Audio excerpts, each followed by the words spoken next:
Salut les troublés! Dans cet épisode aujourd'hui, gars, on parle de quoi? On parle de toi. Ouais. Je vous raconte mes histoires, des trucs super personnels, des faits inédits sur moi, des choses que j'ai honnêtement jamais parlé. Puis en plus d'en parler, ben là, c'est devant plein de gens. On met le spot sur toi. Ouais, on peut dire, Ouais. mais je pense que ça va être intéressant cet épisode-là. Ouais. Puis comme tu me dis tout le temps, là, c'est tu spill the tea sur Ouais. toi. Pour ceux qui savent pas ce que ça veut dire, spill the tea, ça veut dire qu'il y a des détails croustillants, des choses vraiment intéressantes. Fait que... Ouais, des informations sur toi. Puis on trouvait ça vraiment important de nous présenter à vous sur comment on est, notre histoire, tout ça, pour que vous puissiez comprendre un peu plus. Puis on va développer sur d'autres sujets dans les prochains... on va pas juste parler de nous, là. Ouais. Mais quoi que c'est quand même le fun aussi. D'apprendre à nous connaître. Exact. Les deux filles qui font le podcast, vous les connaissez pas, voyons donc. Ouais, moi, je trouve ça important. Ouais. Fait que bonne écoute. Bonne tout le monde. écoute! J'espère que ça va enregistrer. Calice. Ça a bien commencé l'épisode, je trouve. De quoi? T'es belle. Ah ouais? T'es vraiment belle. OK, c'est commencé! Oui. Bienvenue! Bienvenue tout le monde. Ça, axé sur moi pas mal. Ouais. Le spotlight sur toi aujourd'hui. Ouais. J'allais pas juste dans les yeux en ce moment. Non! Avoue que la lumière, c'est quand même Ouais, elle intense. est un peu forte. Ouais, je pense qu'on va peut-être le baisser pour le prochain épisode. Là. Ouais. On verra après. En fait, il y a pas de podcast vraiment que je vois des gens s'ouvrir sur eux. Ils interrogent beaucoup les autres, mais c'est rare que eux-mêmes, on va apprendre à les connaître. Fait que je pense que ça va être intéressant. C'est tellement vrai parce que j'ai vu plusieurs podcasts démarrer dernièrement, puis les gens invitent tout de suite des gens, tu les connais un peu à travers ce que les autres vont dire, mais tu les connais pas en profondeur. Fait que... Non. Puis moi, j'aime ça mettre les choses en contexte. Fait que je trouve ça le fun que les gens puissent savoir, OK, on est qui? C'est quoi nos histoires, nos backgrounds? Puis si vous avez écouté cet épisode-là, vous allez comprendre quand Caro elle va faire un lien avec ce que la personne va dire ou quoi que ce soit. Vous allez vous en souvenir. Exact. Fait que j'ai envie qu'on se montre qui on est à livre ouvert, en fait. Ouais, avec ça. À micro ouvert. À micro ouvert? Ouais. On part. Let's go. Fait que t'es qui, toi, Caro? Oh. Colin. C'est pas facile hein, d'aller brasser les... Non. C'est vulnérable. Ouais, ben... Comment j'ai envie d'expliquer ça? C'est peut-être... comment je me suis rendu compte avec le temps que j'étais différente. Là, je sais que vous allez me dire que tout le monde est différent, qu'on est tous uniques. Oui, je le sais, mais il y a des gens, des fois, qui sortent un peu plus de l'ordinaire ou qui ont des problématiques ou... Tu sais, comment j'ai vraiment réalisé que il y avait de quoi qui clochait, là. En fait, quand je l'ai réalisé par moi-même, j'avais peut-être 16 ans. OK. Mais à l'école, je voyais que clairement, il y avait quelque chose qui marchait pas parce que je changeais d'école. Tu sais, j'ai changé 3 fois d'école, puis le pattern revenait tout le temps. Au primaire, secondaire? Primaire, dans le fond, j'ai changé une fois d'école. Au primaire, j'ai fait 2 écoles primaires plus le secondaire. Fait que 3 fois, le pattern revenait, dans le fond. Ben, j'ai pas le goût de parler de ça, là. Mais je vais être capable. Fait que dans le fond... Ce pattern-là, tu parles? Ouais. Que t'as pas le goût de parler? Ouais. Ce que je pourrais dire, c'est que j'en avais parlé un peu dans le premier épisode, mais la première chose qui a mis un peu la puce à l'oreille à ma mère, c'est vraiment quand j'avais 5 ans, là, tu sais, je t'avais dit que j'avais envie d'être sur une autre planète, puis j'avais envie de mourir, là. Mais dans les mots d'un enfant de 5 ans, dans le fond, je disais à ma mère, est-ce qu'il y a quelque part d'autre où je peux aller habiter? Je vais juste faire une petite coupure parce que je m'entends dans le micro, puis c'est vraiment fatigant. Excuse. Non. On va pouvoir le couper, hein? Ouais, je vais juste faire ça. Je vais me voir.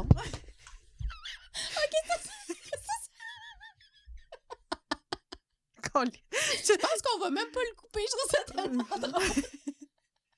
Calice. Je voulais vraiment comme wave, puis... OK. Une petite gorgée d'eau. C'est tout en chicressant.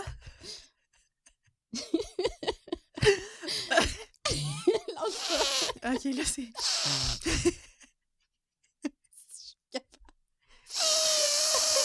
OK. Ah, Ça, c'est un mécanisme de protection, hein? Ah ouais, de quoi? De rire. Parce que c'est Ah ouais? malaisant. Comment ça, c'est Parce malaisant? qu'on va rentrer dans tes émotions. Ah ouais. Ouais. Je suis mal à l'aise, tout le monde. C'est de l'évitement. Ouais, c'est l'évitement, hein? Non, mais ça, c'était drôle. Je voulais vraiment... en tout cas, OK. OK, je vais reprendre le bout. OK. Bon. Là, c'est la fin, là. Non, moi, je le laisse. Ah, OK. Oui, oui. Ah, non, on laisse pas ça dans l'audio. Ben oui. Le monde va rien comprendre. C'est pas grave. Ils vont l'écouter. Ah, Colin. OK. Dans le fond, tu sais, je te disais que vers l'âge... Colique. 32 secondes. Ah, c'est mort. OK, non. Dans le fond, tu te souviens, Gab, dans le dernier épisode, quand je t'avais parlé que j'avais envie de mourir vers l'âge de 5 ans, mais je le disais pas comme textuellement à ma mère, j'ai envie de mourir, mais je demandais, maman, y a-t-il une autre planète où je peux aller? Y a-t-il une place où je peux aller rejoindre Mme Carole? Ça, c'est ma grand-mère qui est décédée. Puis ma mère me disait, ben non, Caroline, t'es pris ici, là, c'est ici sur la Terre qu'on vit. Puis je disais, il n'y a pas ailleurs où je peux aller. Puis pour moi, ça faisait aucun sens, là, qu'il n'y avait pas une porte de sortie. Puis je demandais c'était quoi l'éternité, là. Je disais, je vais être pris ici pour toujours. Puis ma mère a essayé de m'expliquer que non, il y avait la mort. Mais pour moi, ça a toujours été flou. Puis j'ai toujours eu c'est vraiment bizarre à expliquer, mais j'ai toujours eu un genre de vide en pensant à l'espace. Comme, pour moi, m'imaginer qu'il y a un espace, ça me fait complètement freak out en faire des crises de panique. Fait que moi, tout ce qui est des vidéos d'espace, des reportages, j'écoute pas ça, ça me fait paniquer. C'est bizarre, là, mais... Parce qu'il n'y a pas de limite, il n'y a pas de frontière. Peut-être. Ouais, c'est peut-être le fait que c'est comme l'infini. Genre, l'infini, ça me fait complètement peur. Mais c'est pas clair. Non. Tu penses pour ça? Ben, ça peut. Ouais, ça se peut. Comme tomber au fond de l'océan. Tu sais, je sais pas si ça te fait un peu ça, mais tu peux aller très loin, là, dans le fond de l'océan. Je sais pas si ça te fait un peu ça. C'est dur à expliquer. La première chose bizarre que je peux dire sur moi, qui a mis la puce à l'oreille à mes parents en premier, qui avait peut-être quelque chose avec moi qui fonctionnait pas. Dans le fond, il y a quand j'avais 3 ans, on habitait dans une maison moi j'étais enfant unique dans le fond pour ceux qui le savent pas là, fait que j'ai pas de frères et sœurs, puis à 3 ans, j'habitais dans une maison à Laval avec mes parents, puis écoute, il y a une soirée là, où il y a un monsieur qui a fait du bruit dehors, OK? Un de mes voisins, là, vers comme 8-9 heures, il réparait, je pense, son auto, puis ça allait fait un genre de bruit de tournevis ou quelque chose qui tombait. Puis une soirée, là, rien de traumatisant, juste un monsieur qui ferait du bruit dehors. Puis pendant 3 à 4 ans, plusieurs fois par soir, à tous les soirs, je demandais à ma mère, « Maman, le monsieur, va-tu faire du bruit dehors? Maman, monsieur, va-tu faire du bruit dehors? » Je savais même pas parler, je posais cette question-là complètement toquée. Une fois, un monsieur qui a fait du bruit, puis pendant des années, ça l'a suivi. J'ai jamais arrêté de poser cette question-là. T'en souviens-tu de ça? Ça me dit que ça a commencé ça quand j'avais 3 ans. OK, non, t'as sûrement pas de souvenir. Mais j'ai le souvenir que je toquais sur des affaires, mais ça, c'est mes parents qui me l'ont raconté, puis il en avait parlé au psychiatre de à quel point je posais souvent les mêmes questions. Puis à un moment donné, cette phrase-là, elle a changé, puis elle a duré pendant presque 12 ans à peu près. C'est à tous les soirs, je demandais à ma mère, « Maman, t'es toujours là pour moi, hein? » Puis je la posais la question plusieurs fois par soir, puis surtout avant d'aller me coucher. Quand ma mère, je voyais qu'elle arrivait pour fermer la porte, je disais « Maman, hein, t'es toujours là pour moi, hein? » Puis j'étais vraiment comme anxieuse. Puis si ma mère, il y a un soir, parce que ça fait 362 jours de suite que j'y demande, qu'elle me répondait « Ben oui, Caroline, je suis toujours là pour toi. » Moindrement, j'étais un peu bête. Oublie ça, je dormais pas de la nuit. Qu'elle était un peu bête, tu veux dire. Ouais, okay. ouais. Mettons qu'elle a été un petit peu plus sec. Ben oui, Caroline, je te le dis à tous les soirs. Tu sais, à un moment donné, quand ça fait 8 ans de suite. Elle a sa patience. C'est ça. Mais elle pouvait pas me répondre un peu bête. Moi, là, un petit changement chez quelqu'un, un petit changement de ton, juste un petit regard croche. Oublie ça, je me mettais à faire des crises de panique. C'était des nuits où ma mère fallait qu'elle me rassure parce que j'avais peur de pas dormir. Quand je dormais pas, j'avais peur de trouver le temps long. Tu sais, un peu comme quand je te dis que j'ai peur de faire de l'auto, parce que j'ai peur de trouver le temps long. Ben, quand j'étais jeune, c'est la même chose. J'avais peur que ma nuit soit tellement longue que j'en vienne pas à bout. Fait qu'il fallait que j'aille réveiller ma mère, puis mon père, puis tout ça parce que ma mère m'avait juste répondu un petit peu sec la veille. Puis oublie ça, la nuit, ma mère, elle dormait pas de la nuit. Puis des fois, le lendemain, j'allais même pas à l'école, là, tu sais. Fait que ça, c'est vraiment la première chose qui a fait que mes parents, ils se sont dit qu'il y avait peut-être quelque chose un peu de spécial avec moi. Mais tu sais, ça, c'est pas difficile pour moi d'en parler, là. Vraiment, ce qui est plus difficile pour moi à en parler, c'est que pour ceux qui n'ont pas écouté le premier épisode, dans le fond, j'ai été diagnostiquée récemment avec un TPL. Pour ceux qui ne savent pas, là, c'est un trouble de personnalité limite. En anglais, c'est appelé borderline. C'est des gens, en fait, pour faire un court résumé, là, pour vous mettre en contexte, dans le fond, le TPL, c'est des gens qui vont, dont moi, qui vont essayer de s'auto-saboter. Fait que tu vas vouloir convaincre les autres alentour de toi que tu es détestable ou que tu mérites pas d'être aimé, ou tu vas tout faire pour repousser les autres pour te prouver à toi-même que, ben tu vois, même elle est partie, fait que je vaux rien, en fait, c'est que tu veux te prouver. Fait que, bref, ça ressemble à ça, le TPL. Puis ça a commencé assez jeune chez moi. Vraiment que les traits TPL ont commencé à ressortir, que je comprenais rien dans ce temps-là, c'est au primaire. Vraiment, vers la 3e année du primaire, j'ai commencé à avoir des problèmes avec les amis, là, les amis d'école. Puis beaucoup, beaucoup, beaucoup d'intimidation. Là. Je le sais que tout le monde va dire qu'ils ont vécu de l'intimidation, là, mais il y a certains niveaux. Je pense pas là. tout le monde. Moi, j'ai pas vécu vraiment d'intimidation. Non, pas rien de marquant, vraiment. OK, bon. Mais souvent, on entend ça, tu sais, j'ai vécu de l'intimidation au primaire, mais tu sais, je pense qu'il y a différents niveaux. Moi, ça en a été au point où, à 11 ans, j'ai essayé de m'enlever la vie. Fait que juste vous dire que ça a été assez marquant pour moi, là, de mon côté, pour vouloir partir. Ouais. Surtout à cet âge-là. Je comprends parce que j'ai eu la même chose. À même âge, hein? À la même âge, oui. Ouais, fait que... en fait, moi, je pense qu'avec le recul, que c'est un mélange de plusieurs choses. Parce que c'est jamais la faute de tout le monde, là. Tu sais, à un moment donné, si ça fait 2 fois que tu changes d'école, puis ça fait 2 fois que le même pattern recommence, il y a quelque chose qui t'attire. Je pense que la première chose que je suis capable de dire en vieillissant, c'est que j'ai tout le temps un peu... je me suis tout le temps fait apprécier des adultes, vraiment, vraiment beaucoup, par mon intelligence émotionnelle, ma capacité à parler. Fait que je me faisais beaucoup, beaucoup, beaucoup aimer des profs, beaucoup apprécier des éducatrices, des TES, ce qui faisait de la jalousie avec les élèves parce que j'étais un peu, tu sais, pas chouchou, mais mettons que je me démarquais pour mon âge, si je peux dire ça. Fait que ça faisait un peu un clash avec les élèves. Ça, c'est la première chose. Puis moi, en fait, mon problème, c'est que maintenant, en vieillissant, je suis capable de le faire, mais c'est que dans ce temps-là, quand il y avait quelqu'un qui était méchant avec moi, il fallait que... Comment je peux t'expliquer ça? Quand il y avait quelqu'un qui me piquait ou qui faisait un commentaire, il fallait comme que j'aille jusqu'au bout, dans le sens où j'essayais tellement de me faire aimer par tout le monde, j'essayais tellement de me faire apprécier que ça faisait en sorte que j'en faisais trop. Puis ça gossait les gens. Ouais. Vraiment, c'était fatigant. Fait que quand, mettons, il y avait, je sais pas moi, Sarah au primaire qui me faisait un commentaire devant tout le monde, au lieu de juste, au pire, rire puis passer à autre chose, ben là, j'allais voir Sarah après, puis là, j'essayais de me faire amie avec elle, mais j'avais juste l'air d'en faire trop, puis ça gossait le monde, vraiment. Ouais. Sûrement que ça se ressentait aussi, tu sais, comme aime-moi, aime-moi, aime-moi, mais t'es pas conscient à cet âge-là, mais c'est quand même ça, c'est l'énergie que ça dégageait. Exactement. Puis les gens, je pense qu'ils le ressentaient que j'étais sensible au fond, puis je pense qu'ils en profitaient. Puis avec un TPL, quelqu'un qui vit ça va se dire, bon, Sarah m'aime pas, au pire. Sarah, c'est un nom fictif, là. Mais moi, ça faisait en sorte que des fois, souvent, je voulais faire pire. Fait que je faisais exprès de, mettons, me mettre dans une situation où je le savais que ça allait se revirer contre moi pour m'auto-saboter. Fait que je te donne un exemple.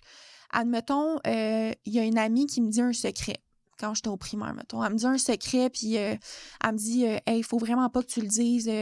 Écoute, c'est vraiment privé. » Ben moi, j'allais le dire, puis je savais que ça allait se revirer contre moi parce que finalement, tout le monde allait le savoir. Puis là, il allait se dire « Ben, Caro, elle parle trop, on peut pas rien. » Tout le monde allait se revirer contre moi, mais je le savais, mais je faisais exprès de faire ça pour me faire du mal. Parce qu'il y a une partie de moi où on dirait que j'aimais ça, avoir mal. C'est comme si c'est comme un de mes côtés, c'est comme si ça nourrit une partie de moi, tu sais. Mais ça vient valider la partie de toi qui pense que tu vaux rien puis que t'es pas de confiance ou tu sais, whatever. Puis, c'est vrai. ça t'amène de l'attention aussi. Négative, mais c'est Mais quand ça même t'amène l'attention. l'attention. Puis c'est ça que tu craves. C'est de l'attention, c'est de l'amour. Fait que c'est une forme d'aller chercher de l'attention. C'est juste pas de la bonne façon, mais c'est la seule façon que tu pouvais faire à ce moment-là. Peut-être, hein? Ben oui. Pourtant, j'aimais pas ça. J'étais super gênée au primaire, j'aimais pas ça, mais c'est peut-être une façon, moi, peu importe que j'avais l'attention de quelqu'un positif ou négatif, je l'avais, fait que c'était une forme d'amour. T'es vue. T'avais besoin d'être vue. Mm-hmm. T'as été vue. Tout le monde te voyait parce que t'as fait t'as ouvert un secret, tu sais. Ouais, peut-être. Ouais. OK, ouais, c'est intéressant. Ben, il y a beaucoup d'enfants qui font ça. Ils vont chercher l'attention. En faisant des mauvais coups. Des mauvais coups parce que les parents ne donnent pas assez d'attention ou, bon, whatever, l'environnement dans lequel il grandit. Mm-hmm. Ou, tu sais, des fois, ils vont pousser les gens à bout pour prouver, comme tu disais, tu sais, qu'il ne vaut rien puis tout le monde finit par partir à un moment donné. Mais au fond, la personne, elle veut pas qu'il parte. Elle veut qu'il prouve qu'il reste, tu sais. Mais c'est une forme d'aller chercher de l'attention. Ouais. C'est intéressant. Ce que je tiens à préciser qui est spécial, que les psychiatres n'ont pas compris, les psychologues, c'est qu'il n'y a rien dans mon environnement qui peut expliquer que j'ai autant de troubles de santé mentale. Genre, je vous dis, là, tu sais, quand je vous dis la famille parfaite, les parents parfaits, j'étais pas un accident, j'étais voulu, j'ai la mère la plus aimante au monde, un père stable, ils ont des bons métiers, ils fument pas, ils boivent pas, j'avais le chien, la maison, la piscine, enfant unique, toute l'attention, mes parents, il y avait de l'argent, ils me faisaient des cadeaux, j'avais tout, là. Tout. Tu dis qu'il y a des gens qui vivent dans la rue qui s'en sortent mieux. Autant de problématiques, autant de problèmes de comportement. Mes parents, je vais en venir à ça, là, mais ils en ont arraché. Là. Fun fact, ma mère voulait 4 enfants. Elle, quand elle a grandi, elle s'est toujours dit qu'elle voulait 4 enfants. Puis moi, elle m'a eu du premier coup. Elle a essayé une fois, elle est tombée enceinte. Puis après ça, pendant des années, elle a essayé d'avoir d'autres enfants. Elle n'a jamais été capable. Okay. Non, elle n'a jamais été capable. Puis moi, one shot. Puis en vieillissant, ma mère, elle m'a dit, c'est parce que c'est toi, mes 4 enfants. J'étais tellement difficile quand j'étais jeune qu'elle dit que j'équivalais littéralement à 4 enfants. Mais je sais que tous les parents disent ça, mais pour vrai, j'étais vraiment quelque chose. Puis ma mère a dit, je comprends la vie, pourquoi je tombe enceinte du premier coup de toi, puis après ça, ça n'a jamais fonctionné. C'est parce que j'avais assez de juste toi. Ben oui, puis elle aurait peut-être pas été capable de te supporter autant que t'en as besoin. Elle aurait pas été capable. Elle aurait eu son attention divisée, puis ça aurait peut-être fait encore pire dans tes blessures aussi. Exactement. Fait que dans le fond, pour en revenir au primaire, honnêtement, tu sais, des enfants méchants, il y en a partout. Mais malheureusement, on dirait que les gens, justement, tu sais, je suis pas en train de dire que c'est juste de ma faute ou la faute des autres, mais ce que je pense, c'est que des enfants méchants qui ont besoin d'intimider, il y en a dans toutes les écoles, il y en a dans tous les milieux. C'est normal. Quand tu as un clan, il va toujours avoir quelqu'un qui est supérieur. Mm-hmm. Mais je pense que j'ai jamais été quelqu'un qui intimidait. Au contraire, je me faisais... Ça, c'est une autre chose qui a fait que je me suis fait beaucoup rejeter. C'est que j'allais vers les gens qui se faisaient eux aussi intimider. Puis je les amenais, fait que j'avais l'air d'une rejet parce que j'étais fine avec les gens qui avaient, mettons, un handicap. J'allais aider au primaire avec les enfants handicapés. J'allais sur mon heure de dîner, fait que j'avais l'air d'une rejet parce que j'allais aider les enfants autistes. Puis moi, ça me tenait à cœur. Fait que, tu sais, j'étais pas cool au primaire, là, tu comprends? Fait que une des choses qui m'a collé l'étiquette un peu, c'est ça, parce que j'étais fine avec tout le monde. Mais aussi, j'étais tout le temps la cible des gens méchants. Parce que ça, il y en a tout partout, comme je te dis. Ouais. Mais en vieillissant, je réalise pourquoi j'étais la cible. Parce que c'est facile de dire « peu importe où je vais, ça se passe mal ». Mais tu sais, j'ai évolué, puis j'ai fait l'introspection aussi. Puis comme je t'ai dit tantôt, c'était le besoin de me faire aimer. Puis ça, les gens, c'est la proie parfaite parce que tu vas tout le temps les intimider, tu vas être méchant avec eux, puis ils vont essayer encore, parce que j'étais comme un petit chien qui revenait tout le temps. Fait que j'étais parfaite pour eux, là. Fait qu'en 3e année, ça a été tellement intense, cette année-là, d'intimidation. Ça a été vraiment terrible. après ça, je suis arrivée dans une autre école que j'ai rentrée comme un peu par en arrière grâce à un contact que j'avais. OK. Ma mère, dans le fond, elle avait une amie. Puis cette amie-là, elle avait une fille. Fait que moi, j'étais amie avec sa fille, puis ma mère est amie, les deux mères ensemble. Puis je suis rentrée à l'école déjà avec une amie, mais je connaissais personne d'autre. Puis je suis devenue super proche de cette amie-là. Puis il y a une autre fille à l'école qu'elle, elle l'a pas pris pantoute que je sois amie avec elle. Ça l'a vraiment fait du drama. Ça l'a mal viré. C'était une fille qui était vraiment, honnêtement, vraiment pas gentille, qui, même aujourd'hui, je l'ai revue, puis... Tu sais, ces gens-là restent méchants, puis tu le vois, là, tu les vois aller, puis c'est des gens qui sont méchants. Ils sont blessés, mais ils ont des comportements pas adéquats. Là, c'est ça. C'est triste de voir des enfants qui vieillissent avec encore la méchanceté. Mais bref, fait que, tu sais, à cette école-là, ça a le mieux été, honnêtement. Mais, tu sais, j'étais pas à ma place. Mais c'est parce que, comme je te dis, j'étais en 4e année, puis j'avais la mentalité d'une secondaire 2. Puis j'étais en secondaire 2, puis j'avais la mentalité d'une fille au cégep. Fait que je me suis jamais bien entendue avec les gens de mon âge, puis j'ai tout le temps clashé. Tu comprends? Comme, tu sais, j'ai 22 ans, puis mes amis, ils ont en haut de 30 ans et plus. Puis je m'entends pas bien vraiment avec les gens de mon âge. Et ça a toujours été de même. J'ai tout le temps été comme en avance sur... Je sais pas comment dire, là, mais... Une intelligence un peu plus émotionnelle. Un peu plus parce que je sautais pas des années d'école dans le sens de notes, là. Mais émotionnellement, j'étais en haut de la moyenne. Puis ça, je me l'ai fait dire par les professionnels de la santé que c'est ça, c'était ça qui était difficile pour moi en étant enfant. Fait que bref, le primaire, c'est ça a été vraiment difficile. Là, je fais les grandes lignes, mais ça l'a comme fait des cicatrices. Tu sais, un peu comme quand tu frosses une feuille de papier, puis tu essaies de la défroisser, après, il va tout le temps rester des marques, là, peu importe. Ben, au secondaire, quand j'étais arrivée, j'avais le genre de traumatisme des 2 mauvaises expériences que j'avais eues au primaire. Fait que dans ma tête, ben ça allait encore arriver. Puis mes parents, ils ont décidé de m'envoyer dans une école privée, une école que je connaissais personne, qui était loin quand même de où j'habitais quand j'étais jeune. J'étais arrivée là, ça s'est relativement bien passé, mais moi, honnêtement, une école privée, ça rejoignait moins mes valeurs. C'était des enfants riches avec des parents riches, puis des superficiels, puis je dis pas que tout le monde était comme ça, mais c'était quand même une genre de mentalité qui me rejoignait un peu moins, si je peux dire.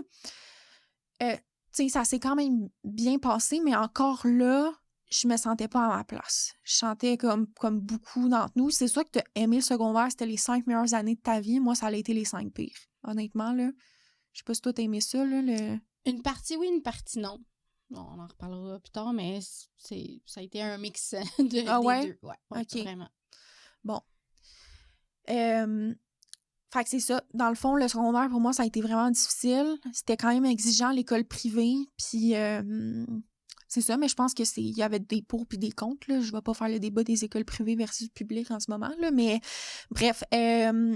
Puis, dans le fond, après ça, quand j'étais arrivée au cégep, ben pas longtemps après, il y a eu la pandémie. Donc là, tu sais, rapidement, j'ai pas vraiment vécu le cégep. Ça s'était bien passé.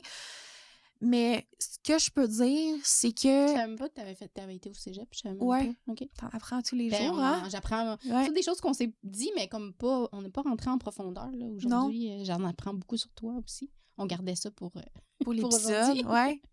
Ouais, j'étais allée au cégep. Puis, tu sais, il y a eu la pandémie et tout. Tu sais, j'ai l'impression que en étant plus au secondaire, en étant plus à l'école, mon genre de besoin de me rabaisser, je l'ai transmis dans mon couple. Parce que moi, pour info, dans le fond, j'ai eu 2 relations dans ma vie. J'ai été 6 ans en couple avec mon ex-ex. J'ai été en couple avec le gars que vous avez vu sur TikTok là, qui jouait de la guitare. Bon, j'ai eu deux chums officiels dans ma vie. Là. Fait que lui, c'est pas important. Je parle de ma relation de 6 ans qui est quand même considérable dans ma vie. Tu as commencé très jeune. Là, 15 ans. J'avais 15 ans jusqu'à mes 21. Fait que ça fait comme 1 an jour pour jour, là, quasiment. Je me suis séparée de ma relation de 6 ans. Fait que ça, on pourra en reparler là, des séparations puis tout dans un autre épisode. Ça pourrait être un bon sujet d'épisode. Vraiment. Mais c'est ça.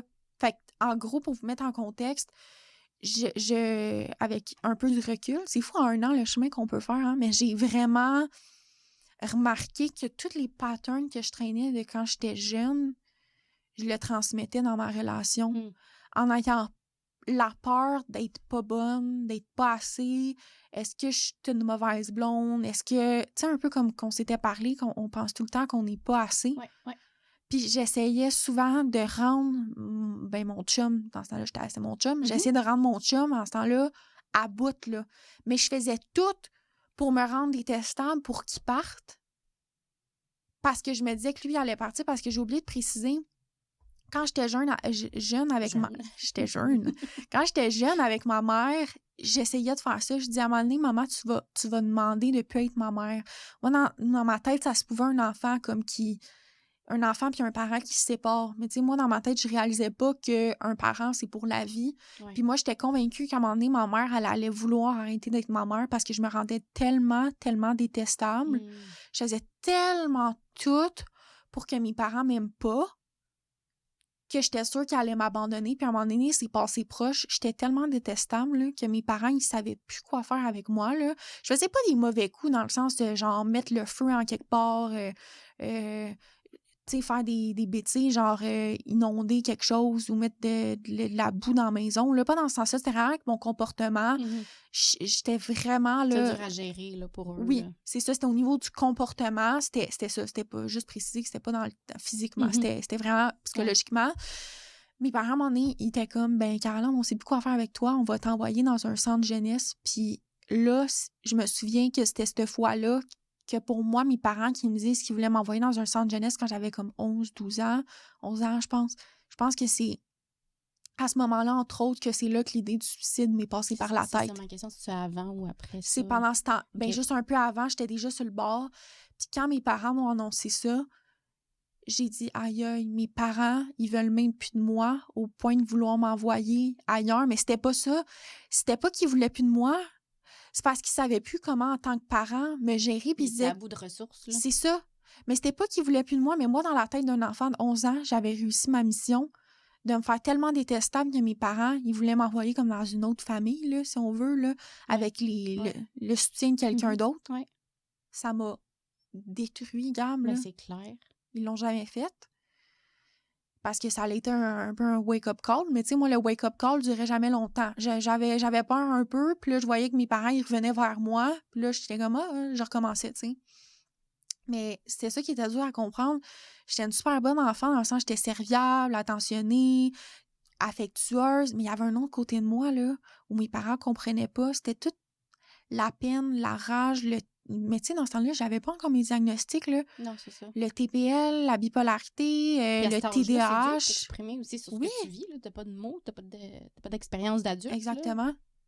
Exactement. Fait que moi, dans le fond, pour en revenir à mon ex, moi, je suis partie de chez mes parents à 17 ans. Fait que j'étais plus chez mes parents, fait que j'avais plus comme eux, un peu comme punching bag, si on veut. Fait que c'est comme devenu mon ex punching bag. Dans le sens de TPL, de vouloir me rendre détestable en me disant, mes parents, eux, ils n'ont jamais cédé, ils sont jamais partis, ben lui, je vais réussir à le faire partir. Puis cette personne-là a tellement été patiente avec moi, là. Tellement, tellement, tellement gentille que moi, j'en serais éternellement reconnaissante d'avoir eu ce soutien-là parce que probablement, si j'avais pas eu cette personne-là dans ma vie, je pense pas que je serais là encore. Honnêtement, là, ça a été... On était comme un peu deux bouées de sauvetage. On était jeunes aussi. Lui aussi avait ses difficultés. J'étais là pour lui dans d'autres sphères. Mais c'était... Mon problème, là, c'est que je me remettais tout le temps en question de jamais être assez. De ta valeur. Ouais. Oui. Ouais. C'est ça, tu sais, il y a les psychopathes, eux, qui eux, ils pensent qu'ils sont parfaits puis qui ont jamais rien à se reprocher. Puis au contraire, il y a des gens que c'est le contraire, c'est too much, là, de tout le temps poser des questions. Un peu comme quand j'étais... Tu sais, quand je t'ai dit avec ma mère quand j'étais jeune, maman, t'es toujours là pour moi, mais avec mon ex, c'était les mêmes questions. Tu vas-tu toujours m'aimer? Si j'ai tellement peur d'être abandonnée. Ouais. Genre, si j'étais un escargot, tu vas-tu m'aimer? Puis s'il me répondait, ben là, un escargot, peut-être pas, ben ça me rendait super anxieuse.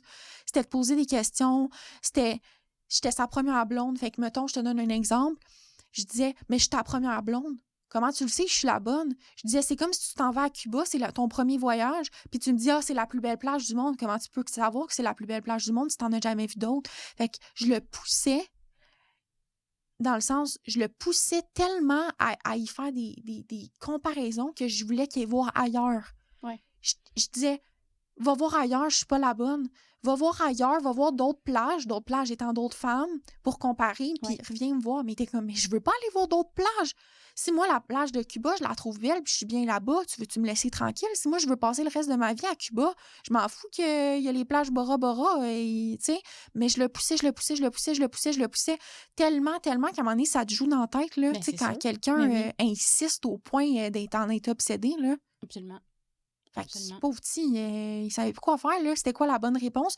Puis si il allait voir ailleurs, ce qui est jamais arrivé, mettons qu'il avait été voir ailleurs, ben là, j'aurais été détruite parce qu'il aurait comme cédé, tu sais, il m'aurait comme abandonnée. Puis je me serais... Ben oui, t'aurais dit, je suis pas assez. C'est ça. Mais en même temps, il dirait, mais ça fait 2 ans que tu me demandes d'aller voir ailleurs, je le fais pour toi, mais c'est comme s'il n'y avait jamais de bonne réponse. Ouais. C'était juste de l'anxiété constante. Tu comprends ce que je veux dire? Fait que tu reviens encore à ta valeur à toi. Si tu te sens assez... de valeur, en tout cas. Si tu penses que tu as assez de valeur, tu n'iras pas poser ces questions-là. Là. Non, c'est ça. Tu sais que ta crise de plage est belle. Oui, exact. Mais moi, dans ma tête, j'étais jamais assez. Ouais. Puis là, il allait aimer une autre plage plus qu'une autre. Mais ça a été pendant des années, là, tu sais.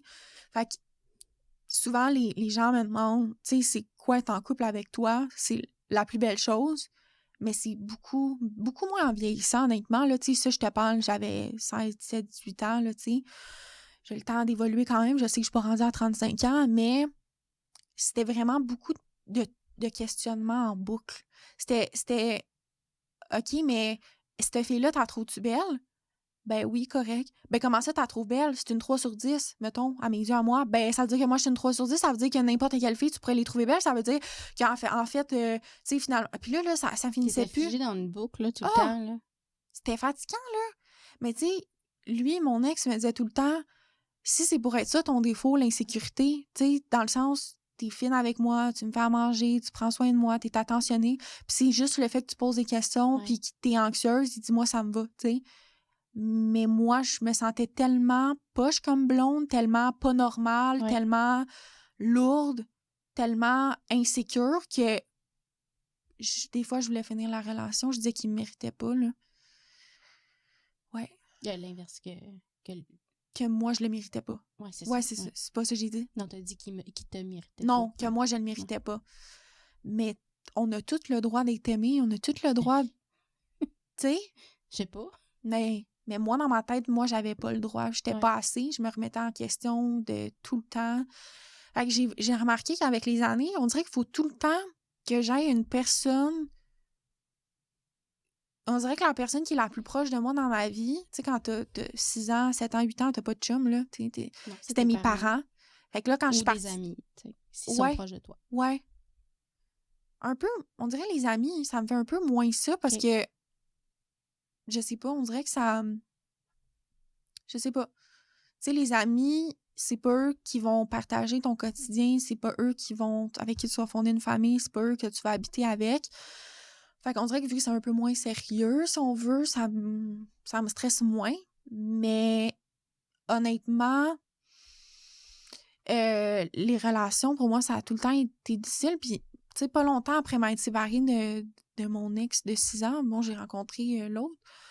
Puis je me suis rembarquée vite dans une relation, là. Tu sais, j'ai pas pris le temps de souffler un peu, puis ouf! Puis là, je me suis séparée, là, puis j'ai pas le goût d'être en couple, là. Pour une fois dans ma vie, on dirait que j'ai tout le temps eu besoin de quelqu'un, une personne ressource, que ce soit ma mère, mon père, mon chum, mon ex, whatever, que là, je me dis que pour une fois dans ma vie, là, je vais... Puis là, check bien ça, dans 2 mois, je vais être en couple. Ben non. Non, mais... Si c'est ça, c'est ça. Hein, ouais. Il y en a pas de problème, là.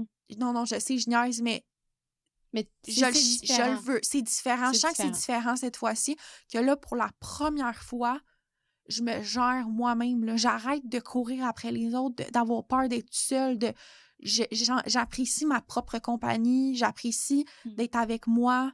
Les moments que tu sais, des fois, je suis comme, je me ferai pas un souper parce que je suis toute seule, j'habite toute seule. Mais toute seule. Tu sais, je me dis, voyons, que je peux pas prendre le temps de cuisiner pour moi-même. Je suis la personne la plus importante. Ma mère me dit toujours ça. C'est qui la personne la plus importante dans ta vie? C'est toi. Ouais. Tu passes ta vie avec toi-même. Fait que je sens vraiment que j'ai comme fait le deuil sur tout le temps avoir une relation bouée, si on veut. Fait que, tu sais, j'étais encore proche de mes 2 parents. Ils sont toujours là. Ils n'ont jamais arrêté d'être là. Mais c'est vraiment... Ça a été difficile de naviguer dans ma vie avec toute plainte, parce que pour ceux qui n'ont pas vu le premier épisode, encore une fois, tu sais, là, récemment, juste pour vous mettre en contexte, j'ai eu beaucoup de diagnostics, dont, je les renomme-tu? Ouais. Ben oui, ouais. c'est sûr qu'il y en a qui ont pas vu. Ouais. J'ai eu, plus jeune, le diagnostic du TDAH. Là, récemment, j'ai eu les diagnostics de spectre de bipolarité, TPL, donc trouble de personnalité limite, dépression, une dépression assez sévère qui dure depuis à peu près 5 ans, trouble alimentaire, il y en a tellement, j'en oublie. Je pense que ça avait dit trouble dépressif aussi, ça se peut. Oui, c'est ça, dépression, trouble dépressif, Non. ouais. Puis c'est ça, puis aussi un peu dans l'Asperger, mais c'est ça, mon psychiatre ne m'a pas encore diagnostiqué officiellement, mais tous ces diagnostics-là sont tous reliés, mais naviguer avec tout ça en même temps, mais dans la tête d'un enfant, ça a été rough. C'est intense. Ça a été intense. Puis c'est très différente de la norme, oui, là, tu sais, c'est rare que tout le monde a ça. académique, là. Mm-hmm. Ça fait que c'est extrêmement difficile juste naviguer, fonctionner dans un endroit considéré normal, là. Mm-hmm. Même s'il n'y a rien de normal, mais... Non, mais on s'entend que tu rencontres pas quelqu'un qui... Juste avoir un trouble dépressif en soi, c'est lourd tout seul. Quand tu mélanges ça avec tout le reste... C'est beaucoup. Tu sais, malgré que tu n'aies pas juste ces diagnostics-là, mais c'est énorme, là, pareil. Là, Puis ce qui m'a fait un peu de la peine, c'est que mon ex me dit, tu sais que ça va être dur de trouver un gars qui va vouloir t'aimer avec ça. Ça m'a tellement... Il dit, tu sais, moi, je suis compréhensif, je travaille dans la santé mentale, mais un gars qui connaît pas ça, tu vas y faire peur. Mais tu parles de ton dernier ex? Je pensais que tu parlais de... Non, il m'aurait jamais dit ça, là. Ben, mon ex de 6 ans. C'est pour ça que je trouvais ça. J'étais comme, attends, ça marche pas. non, ma dernière relation que j'ai eue, c'est ça, le dernier écho que j'ai eu. Excuse-moi, ça, c'est de la manipulation, là, ce qu'il t'a dit, là. Ouais. Non. Ouais, ça va être dur de trouver quelqu'un qui va t'accepter, qui va t'aimer avec tous ces troubles de santé mentale-là, alors que ça fait tellement des belles personnalités aussi. Ben, je sais pas. Ça fait-tu des gens qui sont pas assez compréhensifs, parce que j'ai toutes les maudits troubles de santé mentale. Fait que moi, peu importe l'état dans lequel tu vas arriver, je vais te comprendre. Exactement. Puis je vais t'aimer parce que je le sais c'est quoi vivre avec des démons. Exactement. Fait que ça fait tellement de positifs en même temps. Mais oui. Fait des personnes sensibles, mais moi, ça m'a blessée, puis c'est pas juste ça, tu sais. Ben non. Ça, c'est une partie de toi, mais 3/4 du temps, t'es pas juste ça, là. Non. Ben non. Fait que, tant mieux si la personne, elle le sait, tant mieux si t'es au courant de ce que tu vis, tu sais, mais comme... Excuse, c'est de la manipulation. Non, c'est pas fait, hein? Non. Non. Parce que c'est de te mettre dans une boîte que tu pourras pas trouver mieux, tu sais. Ouais, alors que... Moi, je le dis aux gens, là, tu sais, j'ai pas honte de ça. Crime, je fais un podcast qui va être écouté par je sais pas combien de gens. Je suis pas dans la honte, au contraire. Mais c'est sûr que ça te trotte dans la tête quand que la personne que t'as aimé dit ça. C'est blessant. Mais ça vient peser sur ton bouton. C'est le bouton à pas peser dessus. Ouais. C'est de faire de pas être assez. Ouais, ou que t'es trop. Mm. Parce que tu peux être assez, pas assez, excuse-moi, en étant trop. Tu comprends? Ah. Ouais, je me l'ai fait dire ça aussi. T'es pas assez normal, t'es pas assez calme, t'es pas assez stable, t'es pas assez... Tu comprends? Parce que t'es trop. X, Y. Z. Ouais. Ouais, fait que c'est ça aussi qui a fait que je prends un break des relations, puis c'est pas vrai, là, qu'il y a jamais un gars... voyons. Mais non. Je le crois pas 2 secondes, là. Ça m'empêche pas de... Puis tu le caches pas, fait que la personne, elle sait avec quoi tu t'amènes, tu sais, dans la relation. Oui. Fait que, au pire, ça sera à elle de voir est-ce que je suis capable de handle sa personnalité. C'est tout. Puis, tu sais, moi, personnellement, j'aime mieux quelqu'un qui a des difficultés mentales qu'un manipulateur ou un pervers narcissique ou un gars, tu sais, qui fait de la drogue. Ou, tu sais, moi, il y a un gars qui me dirait, écoute, je suis super insécure, je suis anxieux, c'est difficile un peu dans ma tête, j'ai un peu un état dépressif. Des fois, je vais être plus calme. Je vais dire, ben, si c'est pour être ça, ta plus grosse difficulté, viens-t'en, là. Tu sais, j'aime bien mieux ça que bien des affaires. Puis, c'est ça aussi pour plein d'autres gars, là. Ils vont se dire, c'est une super bonne fille, mais il y en a d'autres qui vont dire, moi, je veux pas que ça soit compliqué. Si tu veux pas que ça soit compliqué, viens pas avec moi, là. Mais, Tu vas vivre beaucoup d'émotions. ouais, je suis divertissante. C'est ça, c'est divertissant. Ouais. Ouais. C'est ça que mon chum me dit. Tu sais. Ouais, hein? Ouais, C'est divertissant. T'es T'as pas plein de plate. palettes d'émotions, puis de couleurs, puis d'états. Mhm. Ouais. Mhm. Fait que ça fait... Moi, je trouve que c'est une des choses qu'on peut être attachante aussi à cause de ça, tu sais. Ben, certain, Puis là. plus tu t'acceptes dans tes up and down d'émotions, plus que les autres vont t'accepter, puis plus que tu vas Vraiment. rayonner à travers ça aussi. Puis comme, juste t'amener, OK, aujourd'hui, je file pas. Puis c'est ça qui est le fun dans notre relation d'amitié, tu sais. Aujourd'hui, je suis vraiment pas... je suis pas dans mon énergie, mais c'est correct, tu m'acceptes de même, j'ai pas à me cacher, tu sais. Ou à te justifier. À me justifier, ou... tu sais, je vais pas me sentir trop ou que je vais te déranger parce qu'aujourd'hui, je file pas, tu sais, mais j'en ai perdu des amis pendant que j'étais en dépression, tu sais, fait que c'est... Plus que tu t'acceptes, plus que ça va être facile, là. Absolument. Puis comme on s'était dit, moi, maintenant, quand j'ai des petites crises TPL, là, ben, j'en ris, là, tu sais. Je vais dire, bon, là, je trigger TPL, je le sais que c'est niaiseux. Tu sais, il y a un côté toi rationnel que tu le sais que... Je te donne un exemple. Ton chum, il dit de quoi, là, mettons, là? Puis là, oh boy, ça vient cliquer sur un piton. Ouais. Puis là, tu le sais, là, qu'il y a une petite... tu sais, le TPL, ça s'accumule, là. Tu sais, tu sens, t'as des petits pics. Puis là, jusqu'à temps que ça soit assez pour que ça l'explose. Tout le monde, ça l'explose de différentes manières. Moi, quand je me sens en crise TPL, c'est que je me fais du mal à moi-même, en fait. Il y a du monde qui vont hurler sur l'autre personne, qui vont déverser. Moi, c'est que ça va être cru, qu'est-ce que je vais dire, mais j'ai envie de me pitcher en bas de mon balcon, j'ai envie de faire un accident de char, de foncer dans un mur, de me mutiler. C'est envers moi-même que je veux me faire mal, mais maintenant, quand je sens qu'il y a des petits pics, justement, des petits triggers, je vais le dire. Je vais faire, bon, ben là, je le sais que c'est con, je le sais que c'est pas rationnel, mais ça... C'est comme quelqu'un qui aime pas la coriandre. Il le sait, là, que tu sais, moi, j'aime pas la coriandre. Je le sais qu'il y en a qui aiment ça, mais je peux pas m'empêcher de trouver que ça goûte pas bon. Ben, le trigger TPL, je peux pas m'en empêcher. Ça vient me chercher en quelque part. Ben, je vais en rire maintenant. Je vais le dire, je vais le nommer, puis ça détend l'atmosphère. Ben oui, puis ça fait que tu t'isoles pas avec ça non plus, puis que là, ça fait une boule de neige, puis ça fait juste grossir. T'en parles, c'est désamorcer. Tu sais, c'est comme d'arriver à une place puis de dire « Je suis gênée ». Tu viens de briser. Ouais. Ça fait que t'es moins gênée puis t'es plus à l'aise. Exactement. D'en rire, ça a été un... Mais juste d'avoir le diagnostic, je le sais qu'il y en a dans le podcast qui vont peut-être écouter, peu, ils n'aiment pas ça, les étiquettes, ou peu importe, mais sachez que quand que tu as des comportements qui sont anormaux, si on veut, je sais que vous allez dire qu'il n'y a pas de normalité, mais il y a quand même des choses qui n'étaient pas normales, juste de savoir qu'il y a une explication scientifique derrière ça, comportementale, ça vient déjà là t'aider à comprendre, puis ça vient te faire culpabiliser beaucoup moins en disant que t'es pas normal. Puis après ça, tu parles avec des gens qui ont les mêmes troubles que toi, puis t'es comme, OK, finalement, on est pareil. Puis, regarde, cette fille-là, elle a 3 enfants, une maison, un mari depuis 15 ans, elle est super bien, directrice dans une compagnie. Tu sais, ça m'empêche pas de fonctionner, d'avoir des réseaux sociaux, de partir ma business, de jaser avec le monde, tu sais, mais je trouve ça tellement important dans ce podcast-là de juste que tu vois qu'il y a des gens comme Victoria Charlton, là, elle est bipolaire. Ouais. Puis tiens, elle en a parlé, puis regarde comment elle réussit bien sa vie. Exact. Ça fait-tu d'elle une personne qui est moins haute, moins gentille? Pas du tout, ça change rien. Non, exactement. Puis c'est drôle, des fois, c'est dur, par exemple, d'avoir, je trouve, un travail normal de 9 à 5. Puis tu vas voir les gens peut-être être plus indépendants, souvent, où ils vont changer de job 40 000 fois parce que c'est trop difficile. Fait que des fois, j'encourage peut-être les gens à aller trouver quelque chose que tu peux faire autonome aussi parce que ça te permet de rentrer dans ton cadre à toi. À toi, puis pas celui d'un autre. Oui, exactement. Ouais.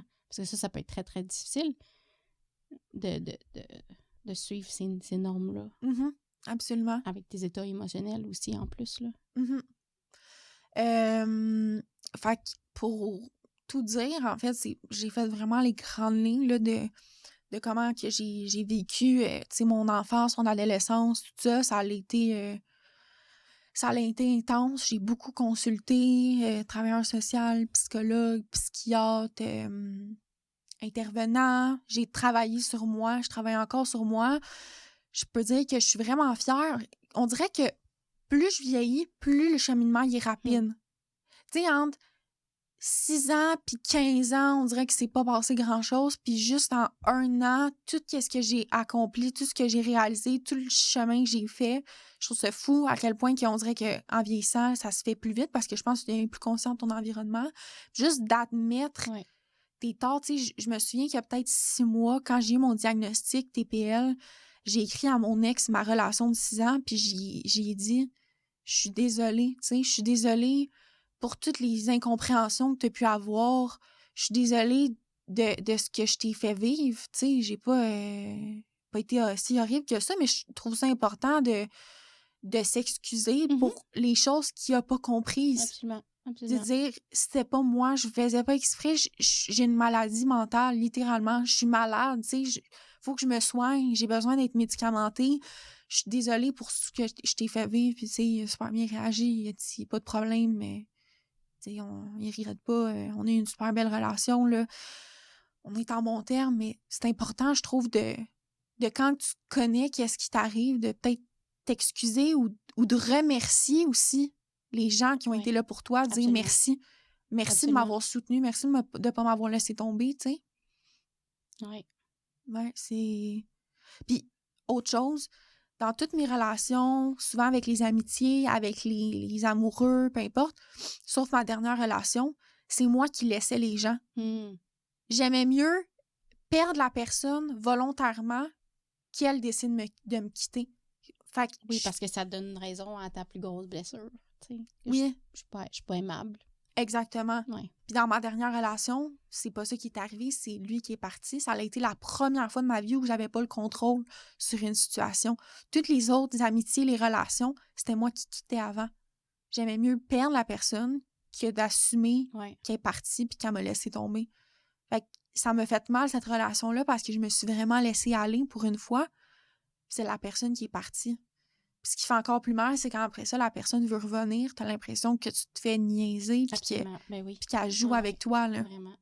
Je pense que ça vaudrait la peine qu'on fasse un épisode là-dessus. Absolument. Je sais pas si vous pouvez le marquer en commentaire, mais je pense que ça vaudrait la peine qu'on fasse un épisode sur couple, séparation. Ouais, absolument. Ça serait... Puis il pourra peut-être même inviter quelqu'un aussi sur les relations de couple. Ça pourrait être intéressant aussi. La communication dans un couple. Je pense que ça pourrait être vraiment intéressant. Dites-nous là si c'est quelque chose qui vous intéresse. Là. Je me suis bien ouverte. Mon Dieu, c'est drôle, du même. Oui. Je pense que ça... Je sais pas si ça fait-tu le tour de ce que tu avais envie que les gens sachent de toi ou... Ben, je me sens complètement vulnérable en ce moment, là. Oui. Mais je pense que je suis pas la seule qui vit comme ça, là. Je pense qu'il y en a plus qu'on pense, puis écoute, ça donnera ce que ça va donner, puis j'assume qu'est-ce que je dis, puis j'ai assez confiance en moi, là, on parlait de la confiance, j'ai assez confiance en moi pour assumer notre podcast d'aujourd'hui, puis savoir que ça n'enlève rien à ma valeur, puis les gens qui me suivent sur les réseaux sociaux, ben ils vont continuer à me suivre si... Absolument. Si. On n'est pas de nos comportements, hein? Non. Tant qu'on n'est pas conscient de nos comportements, c'est dur d'être juste accountable, comme, je sais pas c'est quoi en français, là, mais prendre la responsabilité de ton comportement tant que t'en es pas conscient. T'es comme hypnotisé t'es comme ton espèce de boucle là, que tu parlais tantôt. T'es comme hypnotisé dans ça. Tant que tu le vois pas de loin, de l'extérieur, tu peux pas prendre responsabilité sur ton comportement. Puis là, c'est ça que tu fais, tu sais, en sachant un peu plus, OK, tu sais, j'ai ça. Ah, c'est pour ça que j'ai fait ça. Puis tu peux aller t'excuser, comme tu as dit à ton... Puis faire comprendre à la personne. Exactement. Ouais. Absolument. Oui. Puis, tu sais, moi, je repense à des comportements que j'ai eu très, très honte là, de ce que j'ai fait avant de me rendre compte, tu sais, pourquoi que je faisais ça aussi, là. Absolument. Ouais. Moi, je trouve honnêtement que les personnes les plus nice, que j'apprécie le plus, je me rends compte, peut-être que c'est ça que j'attire, mais c'est des gens qui ont des diagnostics ou qui sont pas nécessairement diagnostiqués, mais tu dis clairement, cette personne-là, elle a un petit quelque chose. Oh my God, ça fait tellement des gens comme cool. Tu sais, comme je sais pas si t'as connais sur TikTok, Bleuet atypique. Oui, oui. Je trouve tellement qu'elle est colorée, puis qu'elle sort, Elle tu est sais. attachante, Oui! elle est unique, tu sais, elle sort Exactement. du lot, là. Exactement. Comme mais ouais. c'est des gens que j'apprécie encore plus que...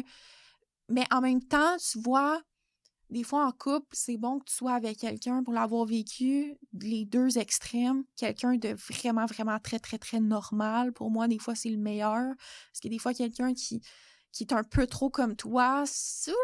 Mais je trouve que ça fait une balance. Tu sais, comme, Ouais. mettons, mon chum est plus normal, si je peux dire ça. Il n'y a pas de gros trauma comme j'ai eu. Il n'y a pas... Fait que, tu sais, moi, je suis plus colorée, un peu plus, tu sais... Extravertie. Ben, pas extravertie, parce que je suis très introvertie, mais je suis différente dans ma façon de penser des autres, m'habiller même des fois. Où, tu sais, mon chum, il me le dit souvent, je t'ai choisi parce que t'es différente des autres. Tu sais, fait que je pense qu'on vient s'équilibrer en quelque part dans nos manques, là, tu sais, avec ça. Fait que, des fois, quand t'es too much, ça fait vraiment too much. Puis, tu sais, je vais en parler quand on va parler de mon histoire, mais mon ex qui avait beaucoup de problèmes, ben ça faisait des escalades là, intenses, là, tu sais. Fait que des fois, c'est juste trop, là. Ouais. Fait que je pense que t'as raison, c'est pour ça, se tempérer, là, dans le couple. Absolument. Dans la relation. Puis ça permet à chacun, en tout cas, c'est ce que je suis en train de vivre dans ma relation présentement, de guérir nos choses aussi. À sa façon. À sa façon. Puis il y a plus d'ouverture, alors que là, t'es pas trop dans l'intensité, tu sais. Absolument. Moi, j'y amène de l'intensité, puis lui, il me calme, tu sais. Fait qu'on s'amène la stabilité. La stabilité. Fait que c'est ça mon histoire, Gab. Merci de l'avoir partagé. Merci de ton écoute. Ben, ça me fait plaisir. J'espère que les autres se sentent un peu plus proches de toi. Ben là, vous pourriez pas être plus proches, là. Écoute... C'est quoi ton pire secret? Non. Mon pire secret? Y a-t-il quelque chose que... Je sais pas. Au pire, on le coupera si tu veux pas répondre, mais tu sais, y a-t-il quelque chose que tu traînes avec toi, tu sais, que pas honte, mais y a-t-il quelque chose, tu sais, que t'as jamais dit ou... Un secret... Peu importe. Quelque chose qui te vient en tête en ce moment. Un truc, une information inédite ou croustillante ou genre... Comme tu... Vas-y avec ce qui est là. Sur n'importe quel sujet. On dirait que c'est une question que j'avais envie de poser. Ça peut être bon, ça peut être mauvais. C'est peu importe. OK, ça, là... OK. Ça, c'est vraiment gênant à dire, là, mais c'est vraiment weird, puis ça démontre à quel point je suis bizarre. Oh mon Dieu. Je vais donner des exemples, puis ça, c'est drôle parce que mes deux ex, je leur avais parlé, puis s'ils écoutent ça, ils vont être crampés. Dans le fond, moi, quand j'étais jeune, OK, à partir de comme 6-7 ans jusqu'à mes 12, 13, 14 ans, j'étais beaucoup, beaucoup, beaucoup dans ma tête. Puis tout le monde que je rencontrais ou que je voyais, il y avait un nom. Mais là, attends, là. C'est vraiment bizarre parce que c'était des noms... Pas leur nom à eux, là. Non. Okay. Genre ma grand-mère. Oh mon Dieu, je peux pas croire que je vais dire ça. Oh mon Dieu. Ma grand-mère, son nom dans ma tête, c'était Vagressoun. Quoi? OK? Genre dans ma tête, puis quand je la voyais, je toquais, là. Dans ma tête, je la regardais, puis j'étais comme Vagressoun. Fallait comme... J'avais des tocs quand j'étais jeune, fallait comme que je les répète 50 fois de suite sans qu'elle, mettons, elle me parle. Puis là, si elle me disait « Ah, Caroline, non. » Ah, ben là, j'avais raté, fait qu'il fallait que je redise genre Vagressoun 50 fois. Ou genre mon grand-père... C'est comme un toc, un peu, en même temps, là. Un toc. Ou mon grand-père, c'est encore plus bizarre. Son surnom, c'était Sausadisme. Je sais pas ça sort de où. Ça veut-tu dire de quoi? Non! C'était des... Mais ça, là, quand j'étais jeune, j'avais 400-500 noms stockés dans ma tête. Puis là, ma mère me disait, telle fille au primaire, elle me pointait des photos. J'étais comme, elle, son nom, c'est ça. Il y avait tous des noms inventés. Puis je stockais, là, j'ai répété dans ma tête. Puis c'était vraiment bizarre. Ça, c'est vraiment... Je pense que c'est mon secret le plus gênant. Je peux pas croire que je dis ça. Merci. Fait qu'encore à ce jour, ma grand-mère, elle avait 2 surnoms. C'était Casserole puis Vagressoun. Fait que des fois, genre, mon père, il va dire, on va demander à Casserole. Tu sais, c'est resté un... C'est resté comme un inside. Puis mes 2 ex que j'ai eus, ils appelaient ma grand-mère, pas devant elle, mais ils l'appelaient, mettons, Casserole, on va aller voir Casserole. Ou Vagressun. C'est gênant, là. Je peux voir, je dis, moi, j'en trouve pas tant drôle, là. Oh, je m'excuse. Non, c'est correct. Non, mais en tout cas, ça, si je peux te dire que c'est un secret assez gênant, je pense que ma mère serait pas fière que je dise ça dans un podcast. Elle va dire, toi, c'est l'art de te ridiculiser 101. Ben, écoute. On est là pour dédramatiser les choses, hein? Ouais. Fait que... c'est ça. C'est ce que je peux te dire. Ah, c'est drôle. Ça me fait penser. Moi, j'inventais pas de nom, mais comme quelqu'un disait quelque chose, puis ça jouait en boucle dans ma tête. Genre, un mot. Pas rapport. Ah ouais, Genre, ou... Je sais pas si c'est tout le monde, mais moi, j'ai tout le temps de la musique en fond dans ma tête. Tout le temps. OK, pas moi. Même quand je te parle en ce moment, il y a de la musique qui joue dans ma tête, puis je chante des paroles, mais je t'écoute, genre. Ah ouais? Ouais, tout le temps. OK, pas moi, pas c'est ça. Jamais... Je me couche, j'ai de la musique dans la tête. Puis c'est même pas de la musique que j'ai écoutée dans la journée, là. Des fois, c'est des affaires... En fait, je me suis réveillée avec les Spice Girls dans la tête. Aucune nécessité de raison. Puis là, depuis ce matin, ça joue dans ma tête. En background. Fait que ma vie est musicale, non-stop. Ah ben, OK, intéressant. Moi, c'est ma voix. C'est une voix dans ma tête qui me dit des choses pas fines, qui est en boucle tout le temps. Quand je parle, puis je suis comme, ah, c'est tombé pas intéressant ce que tu viens de dire, non, mais push, non. Moi, c'est ça qui joue. J'aimerais bien avoir les Spice Girls dans la tête, que ma voix fatigante, là, mais en tout cas. Oh là là! Mais merci de t'avoir ouvert. Merci à toi de ton écoute. Puis le prochain épisode, ça va être toi, mon ami, qui va t'ouvrir. Oui, je vais vous parler de mes trucs que j'ai le plus honte, mes comportements que j'ai eus, puis un peu mes aventures dans la vie. Ouais. Fait que ça va être à mon tour, puis ça me rend très vulnérable. J'ai hâte de t'écouter. Fait qu'on se voit dans le prochain épisode. Bye tout le monde!